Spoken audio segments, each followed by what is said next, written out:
कथेमध्ये एक विषय आला होता की स्वामी ज्याच्यावर प्रेम करतात तो जगाच्या कोणत्याही कानाकोपऱ्यात असतो, स्वामी महाराज त्याला बोलून येतात. तसंच आज आपल्या मठामध्ये मधुमिता भगत ह्या लंडनहून आलेल्या आहेत, तर त्यांना मी आमंत्रित करतो. त्यांनी व्यासपीठाजवळ यायचंय. या अचानक विषय निघाला आता माझ्याकडे निर्णय झाला की स्वामी महाराज आज शब्दही काढून घेतला की जगाच्या कानाकोपऱ्यातून बोलवतात आल्या.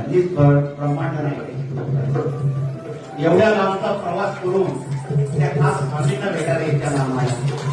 त्यांचा मुद्दा सातारा असतो. मागं गुरु पौर्णिमेला त्यांच्या मातोश्री आल्या होत्या. नाथ त्या स्वतःने स्वामींची ओढ, या स्वामींच्या ओढीने इतक्या सुगणा प्रजापती तिथे आल्या तर स्वामींचा आशीर्वाद म्हणून त्यांना स्वामींची शाख आणि स्वामींची प्रतिमा देऊन त्यांना स्वामींचा आशीर्वाद देऊ. सद्गुरु श्री